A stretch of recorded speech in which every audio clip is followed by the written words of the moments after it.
Muy buenos días, amigos televidentes. Hoy es jueves 23 de febrero del año 2023. Febrero se va a toda velocidad. Esto es increíble lo que está pasando con este año.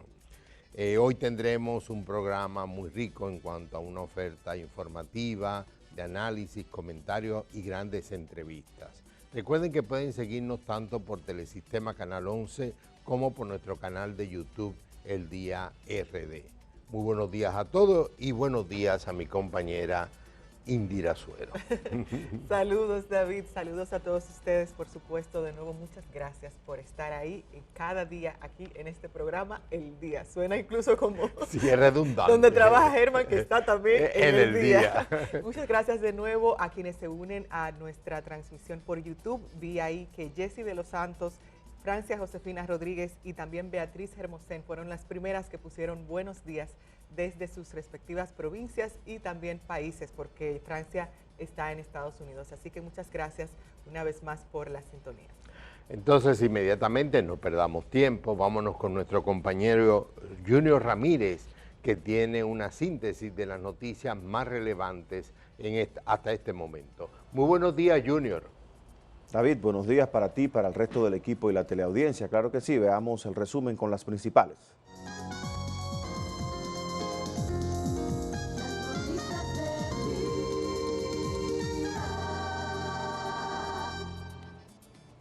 En el juicio que se le sigue a los encartados en el caso Operación 13, el ex administrador de la Lotería Nacional, Luis Michel Dicen, informó que a su llegada a la institución encontró las finanzas en cero y la dejó con más de 320 millones de pesos. Asimismo, sostuvo que tendrán que probarle de manera clara y precisa las imputaciones de las que es objeto. Wilson Mejía con los detalles. El ex administrador de la Lotería Nacional, Luis Michel Dicen, al momento de salir de la sala de audiencia, aprovechó para manifestar su inocencia y pedirle al Ministerio Público que le demuestre las supuestas pruebas que los vinculan en el sorteo fraudulento celebrado el 1 de mayo del año 2021.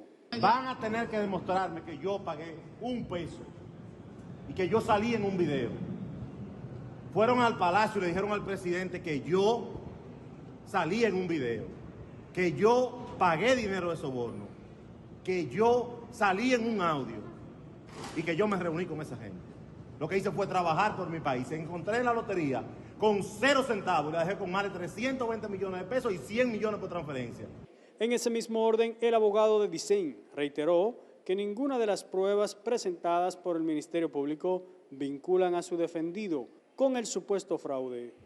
Las pruebas testimoniales presentadas por el Ministerio Público, ninguno lo señala, ninguno lo involucra. Las pruebas documentales tampoco lo involucran. De su lado, el Ministerio Público aseguró que existen pruebas suficientes para condenar a todos los imputados en el proceso. Los alegatos aportados por la defensa han destruido mínimamente la contundente acusación que el Ministerio Público ha presentado y aprobado en este tribunal en contra de cada uno de los acusados. Durante la audiencia de hoy, 10 imputados presentaron sus conclusiones y 5 de estos pidieron que se les reduzca la condena de los 5 años de prisión que solicitó el Ministerio Público debido a su colaboración con el órgano persecutor. Mañana podría ser la última audiencia del caso que lleva el segundo tribunal colegiado del Distrito Nacional, el cual preside la magistrada Claribel Nivar Arias. Desde el Palacio de Justicia de Ciudad Nueva, para Telenoticias, Wilson Mejía. Los abogados del ex procurador general Jean Alain Rodríguez acudieron este miércoles al tercer juzgado de la instrucción del Distrito Nacional para solicitar la entrega de unos documentos que les permitan preparar sus medios de defensa para la audiencia preliminar pautada para este viernes. La solicitud fue acogida por el juez Amaury Martínez, quien le otorgó un plazo de 20 días al Ministerio Público para entregar los documentos. Nuevamente, el juez le ordenó a la PEPCA que sean entregadas todas y cada una de las pruebas a descargos que reposan ante el órgano persecutor. Plazo de 20 días a los fines de que entreguen toda la documentación, que ya es segunda vez que le ordenan a la PEPCA de que entreguen y desacatan las decisiones de los tribunales.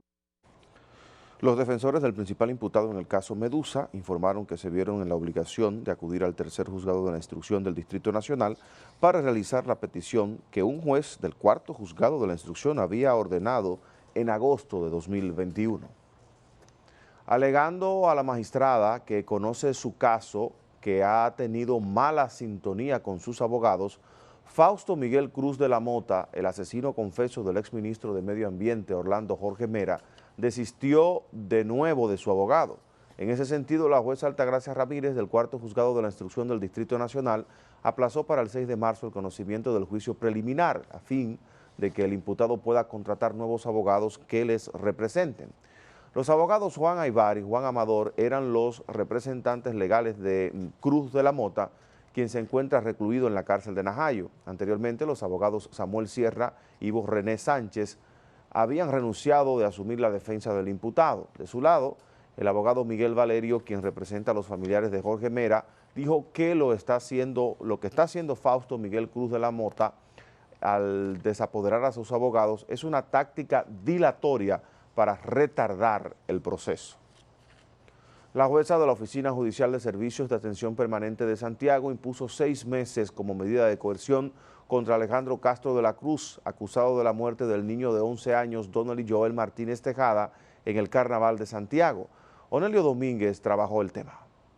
En la medida de coerción, la jueza Kimberly Tatis tomó la decisión de que el miembro de la Policía Nacional cumplirá la medida en el Centro de Operaciones Especiales de Mano Guayabo en Santo Domingo Este. La juez también le hizo la advertencia al Ministerio Público que dentro de 3 meses debe presentar su conclusión. Vencido ese plazo, si no cumple con eso, de manera inmediata todo el mundo sabe lo que establece el código. No prisión preventiva, él tiene que cumplir la cárcel, en una cárcel pública. En medio de tensión y extrema medida de seguridad, se desarrolló este miércoles la audiencia de medida de coerción en el Palacio de Justicia de Santiago, mientras que el Ministerio Público al inicio pedía 12 meses de prisión preventiva para la agente de la Policía Nacional y la jueza le impuso 6 meses.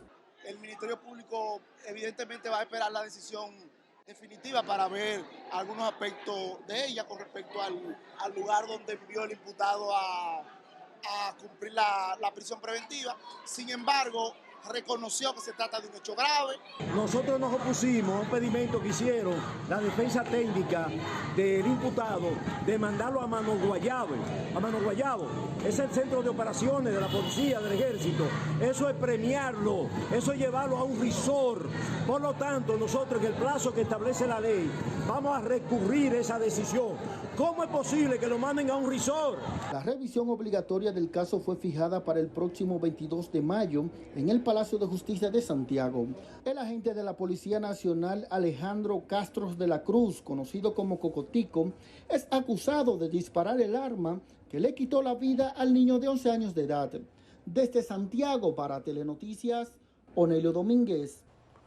Y este mes de la patria estamos y seguimos realizando una serie de trabajos en los que estaremos conociendo un poco más sobre nuestra independencia y sus protagonistas, como los lugares que fueron y son referentes de la época y sus protagonistas. El día de hoy les presentaremos un poco de la historia del Museo de Cera en honor al patricio Juan Pablo Duarte, y con esta nota me despido de las noticias. El Museo de Cera en honor al patricio Juan Pablo Duarte es un recorrido por la vida del padre de la patria que recoge todos los aspectos del prócer desde su bautismo hasta su muerte física. Fue inaugurado en 2017. Es el primer museo de cera de República Dominicana y muestra la vida y la época de uno de los héroes más queridos de la independencia de nuestro país, Juan Pablo Duarte. El recorrido por este espacio en la casa donde nació el 26 de enero de 1813 se representa de forma dinámica con un episodio compuesto por más de 900 figuras de cera que recrean momentos importantes en las diferentes etapas del patricio. Wilson Gómez Ramírez, presidente del Instituto Duartiano, resalta aspectos importantes de cómo Juan Pablo Duarte, a base de esfuerzos, logró forjar nuestra república. Eso se logra a partir de ese esfuerzo organizado, la Sociedad Patriótica Trinitaria,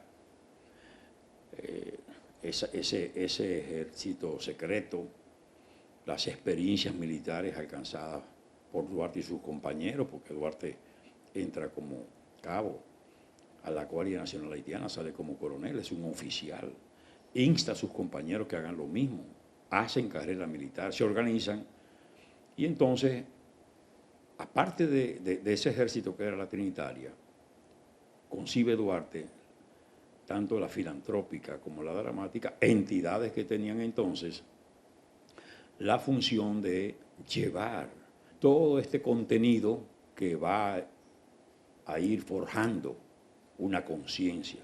Figuras de cera a tamaño natural detrás de vitrinas de cristal representan la trayectoria de su vida, desde su nacimiento hasta su educación en el extranjero, incluyendo su lucha por la independencia dominicana de Haití. Porque para que un pueblo que no tenía la experiencia de un ejército, que enfrentaba al primer estado de Latinoamérica, que fue Haití, con un ejército con muchos hombres, con técnicas francesas y avanzado ellos en lo que era su desarrollo, ¿verdad?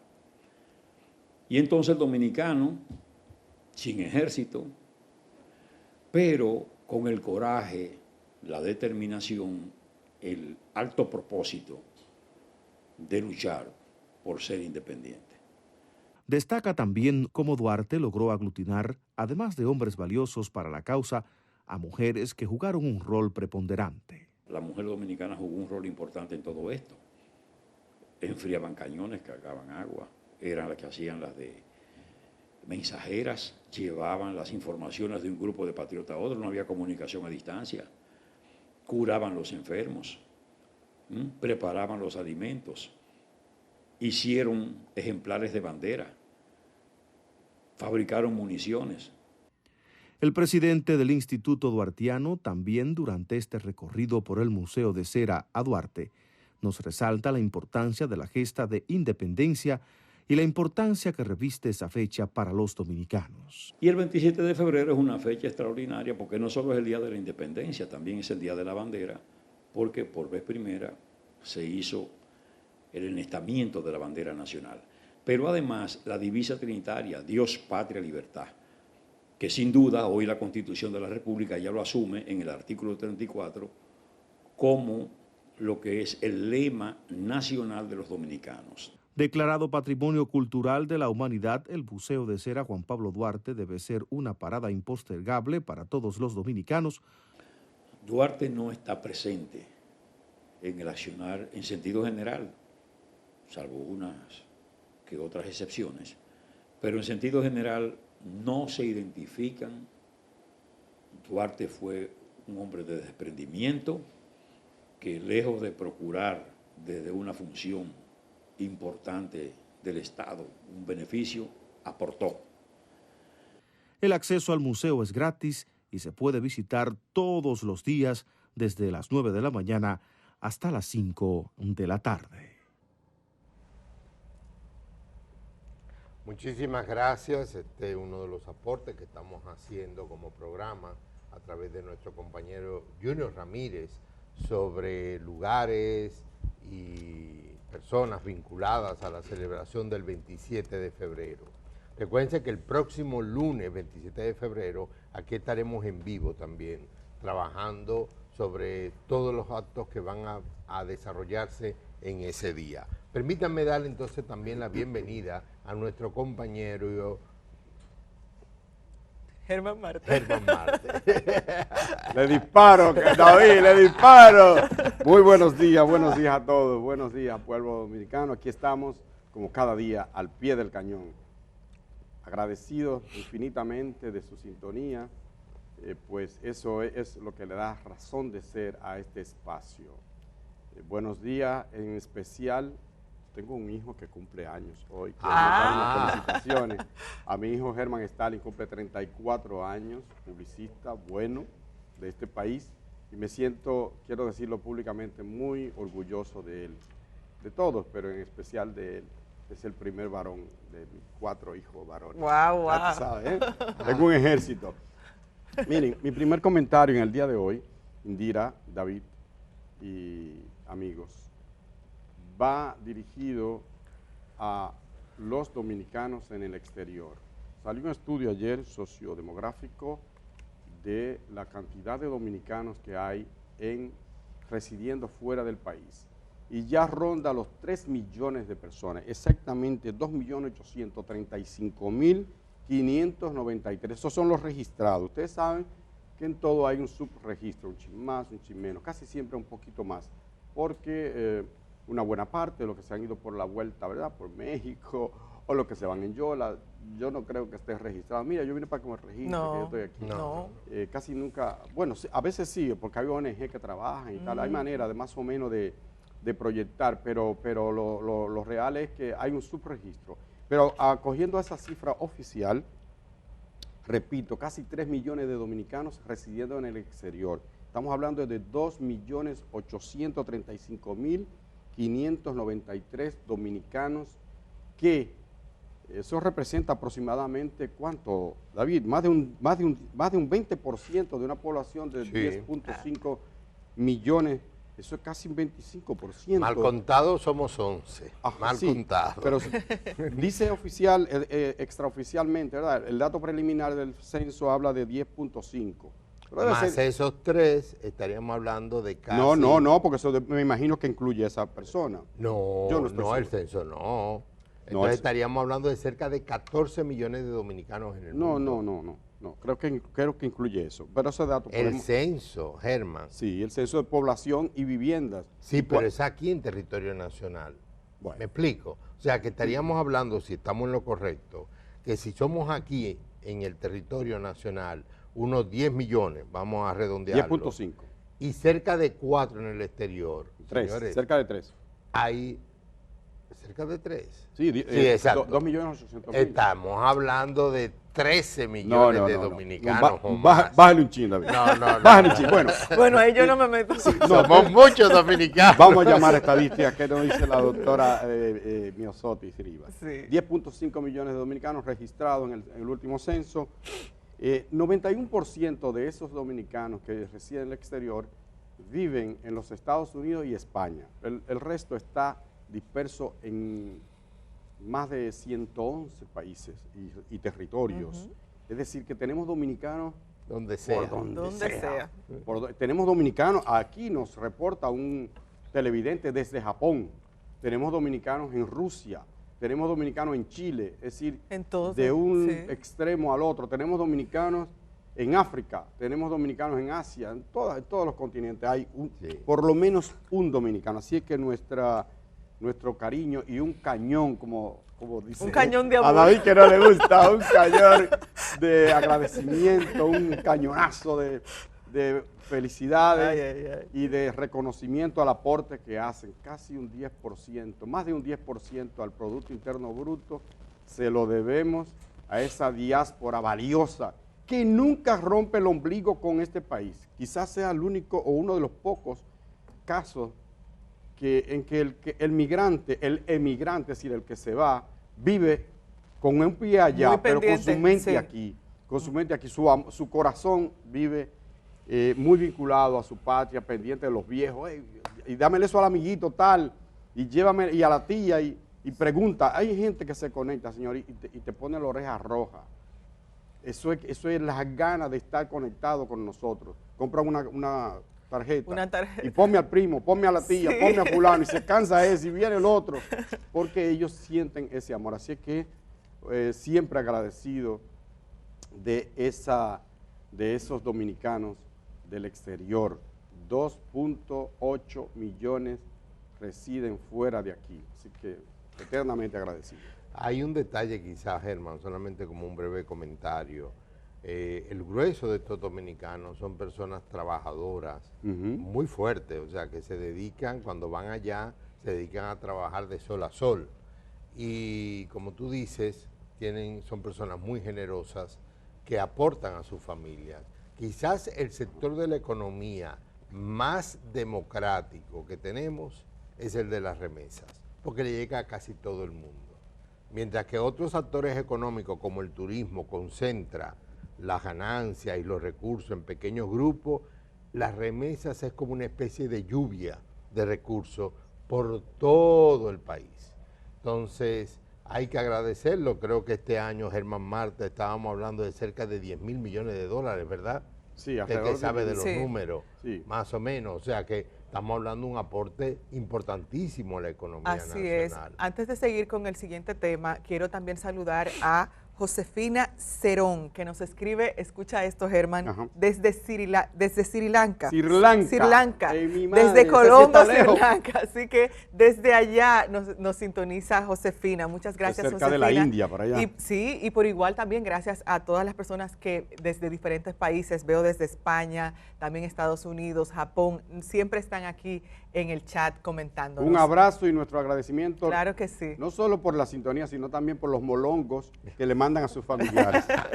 Sí, yo quisiera también aprovechar este breve momento antes de pasar con el comentario de David para hablarles sobre algo que vi en la prensa que decía la directora de Orientación y Psicología del Ministerio de Educación, la señora Francisca de la Cruz. Ella emitió unas declaraciones que pienso que son muy interesantes y que evidencian una situación que salió a la luz ahora con el caso de la joven Esmeralda Richies en Higüey. Recuerden este caso que justamente este domingo cumplió una semana de la muerte de Esmeralda, de acuerdo a lo que indican las pruebas, a manos de su profesor John Kelly Martínez. Lo que dice esta señora, la directora de Orientación y Psicología del Ministerio de Educación, es que desde enero de 2022 a la fecha,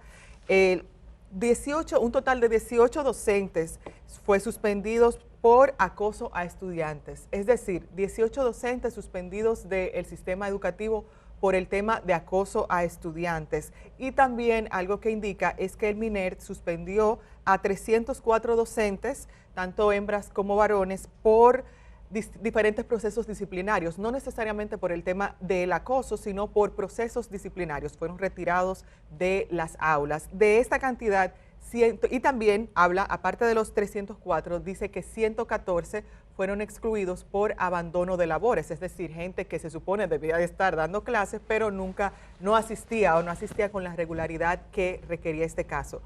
Aquí hay tres aspectos clave dentro de este tema que menciona la directora de orientación. El primero es que tenemos 18 denuncias de enero del 22 a esta fecha, pero hay que pensar en todas esas denuncias que no llegaron a ser denuncias. Es decir, jóvenes que fueron acosados por sus profesores, pero que no se motivaron a llevar la denuncia ante las autoridades escolares.